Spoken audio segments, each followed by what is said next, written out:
19 নম্বর word Trinamool Congress কমিটির উদ্যোগে প্রচার পদযাত্রায় সামিল হন ওয়ার্ড নাগরিকেরা। তৃণমূল কংগ্রেস প্রার্থী গোপাল লামার সমর্থনে এদিন মিছিলে পা মেলান পুর নিগমের মেয়র গৌতম দেব। গতকাল মহামান্য হাইকোর্টের রায়ের ফলে প্রায় 25,000 চাকরিজীবী চাকরি হারিয়ে বেকার হয়ে যায়। এর প্রভাব ভোটের ইভিএম মেশিনে পড়বে বলে জানান মেয়র গৌতম দেব। কিন্তু এর ফলে কোনো সমস্যা হবে না তৃণমূল কংগ্রেস প্রার্থীদের, এর প্রভাব পড়বে বিজেপির ভোট বক্সে। তিনি মহামান্য হাইকোর্টের রায়কে মান্যতা দিয়ে আরও জানান যে যারা যোগ্যতা নিরিখে চাকরি পেয়েছেন তারা এই নির্দেশের আয়ত্তায় পড়বেন না। দলের নেত্রী মমতা বন্দ্যোপাধ্যায় গতকাল সোজা জানিয়ে দিয়েছেন তারা উচ্চ আদালতে এই রায়ের বিরুদ্ধে যাবেন, তাই কোনো চিন্তা না করে শেষটা দেখে যাওয়ার অনুরোধ জানান তিনি।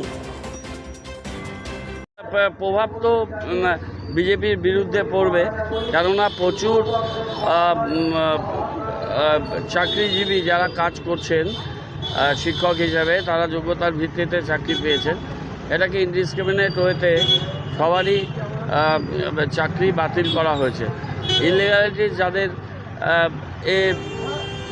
সাম কোয়ান্টাম অফ পার্সেন্স সেটা নিয়ে কোশ্চেন আছে, কিন্তু তার জন্য যারা যোগ্যতার ভিত্তিতে খেটে খুঁটে পরীক্ষা দিয়ে মেধার ভিত্তিতে পেল তাদেরও চাকরি থেকে সরিয়ে দেওয়া হলো এবং সমস্ত পেমেন্টগুলো মায়নাগুলো দেওয়া, তারপর 12% ইন্টারেস্ট, এই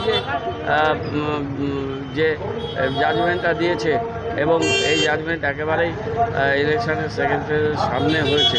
আমরা আদালত সম্পর্কে শ্রদ্ধাশীল, আদালতের উপরে আমরা আস্থাশীল, কিন্তু সদ্য পদত্যাগী বিচারপতি তিনি প্রার্থী হয়ে যাচ্ছেন সিটিং, এবং তিনি যে ধরনের ভাষা সন্ত্রাস আশ্রয় নিচ্ছেন তা কিছু কিছু ক্ষেত্রে বিচার ব্যবস্থার উপরে মানুষের বিশ্বাসটাকে আঘাত করছে।